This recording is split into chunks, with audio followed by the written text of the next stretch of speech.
I'm Luann Jolly, and I'm the founder of Whaling City Ghosts, based here in New Bedford, Massachusetts. We've been together since 2004, when a woman of science and a woman of ideas got together and started a paranormal team. Both of us had had previous experiences with the paranormal, and we were looking for answers. From that time, we've grown into a much larger team, and I'd like to introduce you to us all. The first member to join our team was Gabrielle Lawson, and she's our head of scientific research. She's a chemist every day in real life and brought scientific method and great ideas to our investigations. Without her, I don't think we'd be the team that we are today. Next on our list is Mark Pacheco, and he's usually the lead investigator when we're out there. He's also our resident skeptic, and we always have to try to prove everything to Mark. Next on our list of team members is Susan Swanbeck. She's a spirit reader who reads energies from the spirits, and many times we find that she's accurate, either with the audio evidence that we recover or through searching the historical records.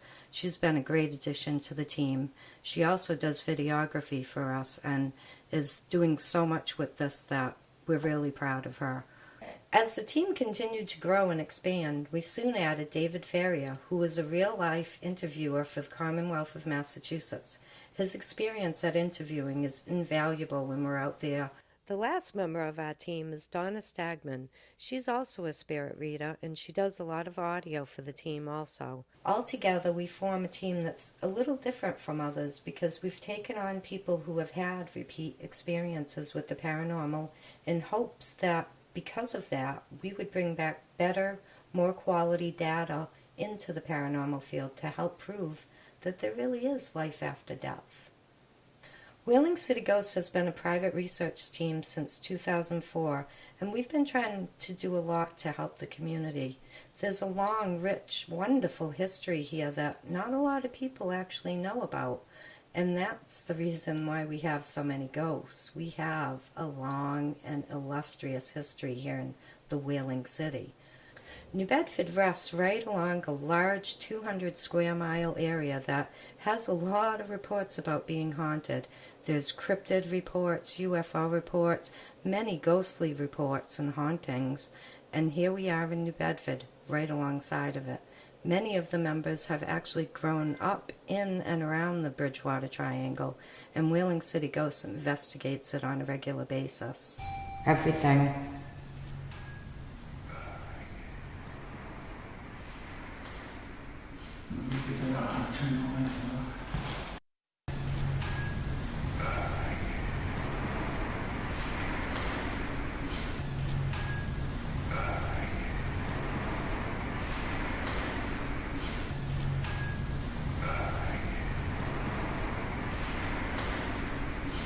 Here in the South Coast area, the history actually doesn't start in 1620 with the Pilgrims.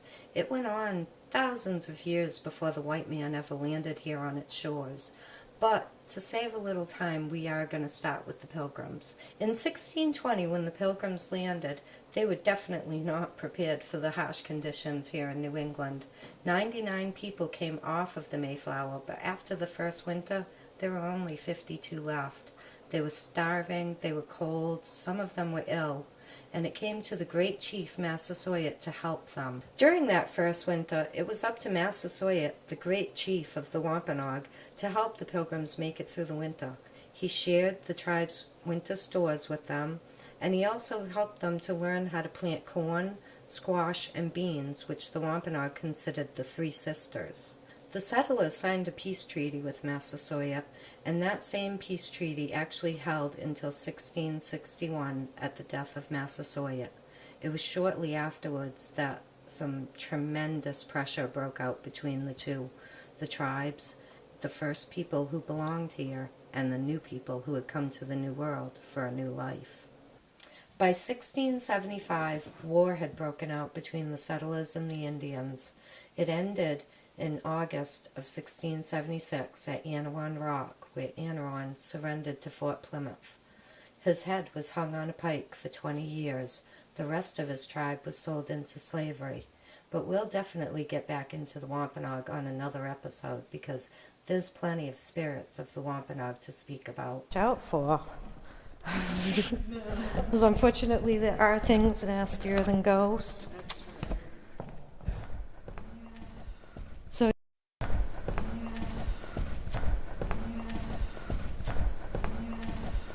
they burned down most of the buildings in the village, and the entire fleet of ships was lost. Later, many New England men and boys were lost to the Civil War, fighting for the end of slavery. Years before the war broke out, the greater New Bedford area was an integral part of the Underground Railroad. Whaling, which began around 1820, brought revenue and the city prospered. By 1857, 329 whaling ships graced New Bedford's fleet. Ornate mansions were built by wealthy sea captains and business owners. As the money rolled in, more and more churches went up, each seemingly more beautiful than the last. Gallery X is actually housed in one of the most beautiful church buildings in downtown New Bedford. The church was built in 1855 when 10 men got together and put some money up so that they could have a building to worship in. Up until then, they had actually been worshiping and holding Universalist sermons in the carpentry shop of Dudley Davenport. The first Universalist sermon ever preached in the city of New Bedford was actually done by Reverend Hosea Bailu. And this comes in handy, so remember that name for later on. You're really going to need it. By this point, they were starting to have financial problems. The memberships were down, and they decided to sell the building. In 1933, another Universalist group, the Pilgrim Church, took over, and they bought the building. They must have paid full price because it lists in the archives that they had no debt to the owners. In 1933, when the Pilgrim Church took over, they did extensive renovations in the building. They moved the stained glass windows, they added a minister's room, put in a chimney downstairs so that the Sunday school could have heat, and made a lot of wonderful changes to bring in more membership. From 1968 to 1977, the church actually housed a Jewish synagogue. It was called the Temple Sinai. From 1979 to 1995, it became the Douglas African Methodist Episcopal Church. It was named after the celebrated abolitionist Frederick Douglass. Today, in the basement, there is actually a Douglass museum down there, and everyone is welcome to go down and enjoy the wonderful art. In 1994, the building that Gallery X is housed in today was bought by Reverend Kellaway of the Unitarian Church. Today it exists as Gallery X, and we invite you to come on in and meet its ghosts.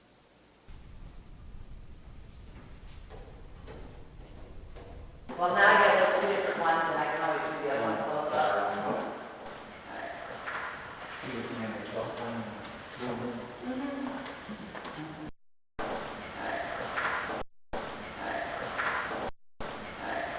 I'll run it out over here, and then I'll put the other one in charge at home. Okay, the other one is just leave that there.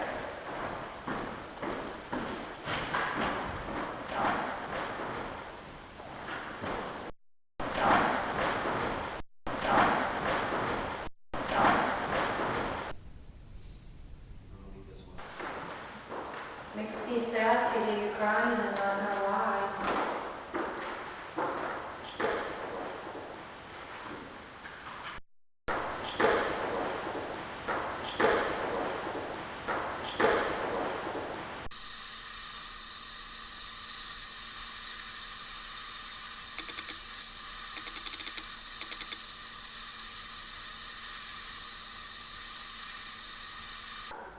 Okay, then we'll get another shot from other side, and we'll all get together. All right? All right, so I got to record. You'll go this way.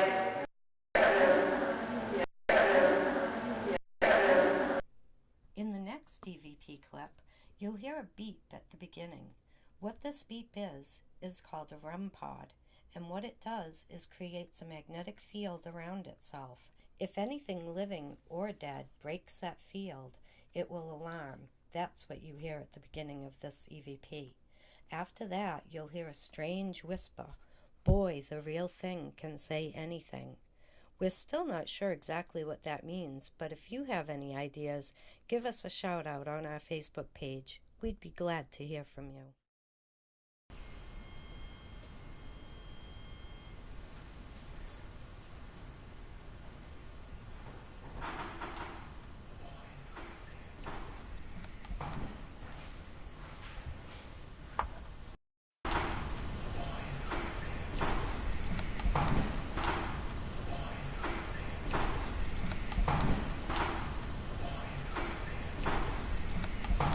Brr, it is cold. I mean, really cold. It's one spot on my forearm. I'm trying to get that. Yep, I got them on for you. Yep, I got them on for you. Yep, I got them on for you. Yep, I got them on for you. This is Mark with the camera, and Sue is back here.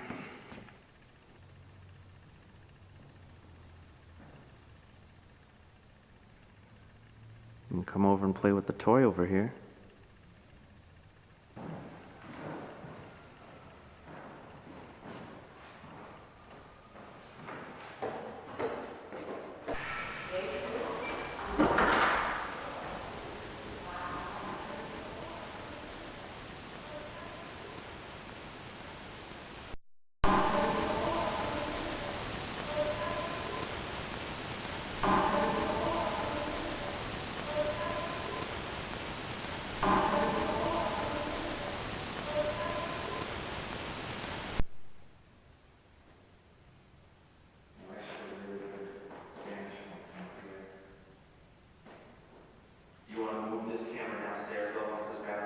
Yeah.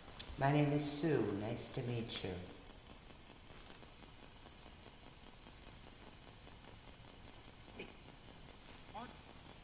Wait. Yes. Wait. Yes. Wait. Yes. Wait. Yes. That's just me.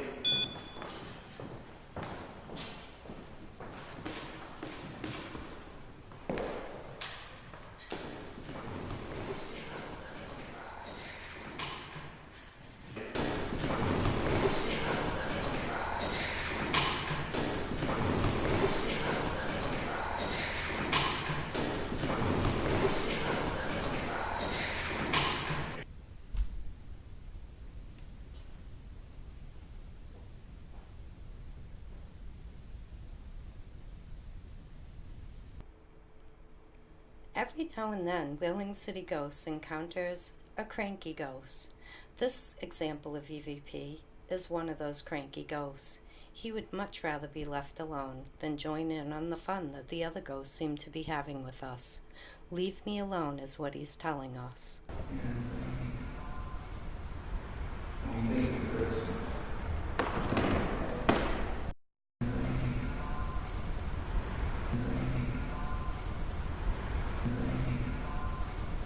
They've stolen our horses is the next EVP on our list, and we still haven't found an explanation for this yet. There was an act of horse thievery in Dartmouth when a slave stole some horses to try to make a break for freedom, but we don't think that that incident has anything to do with this recording. Up here with that thing, the only like that out there, and this one is lights. Put this back one.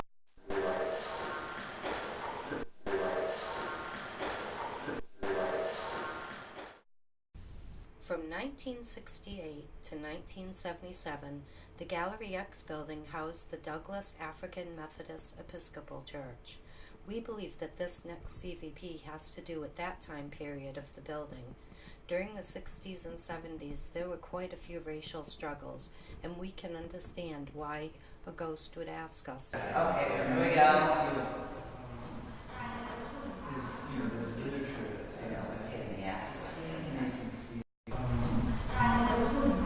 There's literature.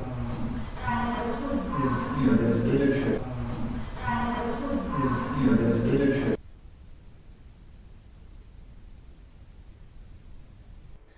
When you listen to the following EVPs during the show, you'll notice that there's a longer piece in the beginning, followed by just the EVP repeated 3 times.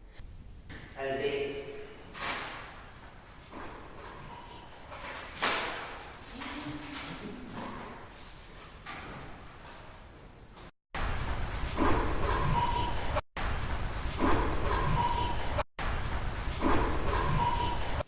Will an alarm go off if I open this door? No. Does it? Is it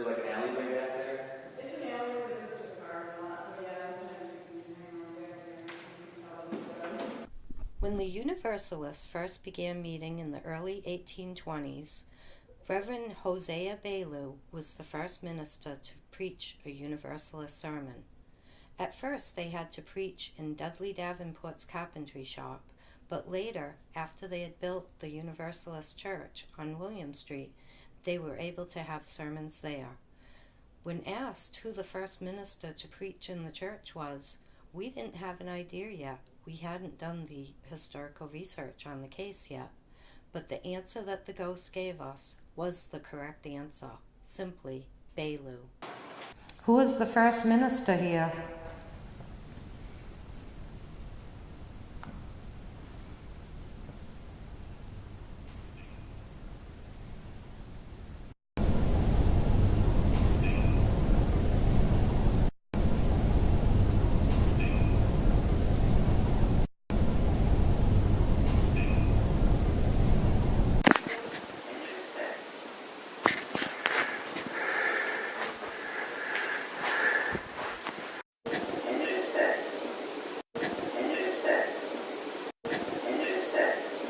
Really make them dance, come on downstairs screaming.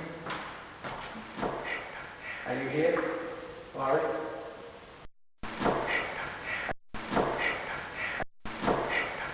Are you getting tired?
So here we are at the end of the show, and we really hope that you enjoyed going to Gallery X with us and meeting its really special ghosts.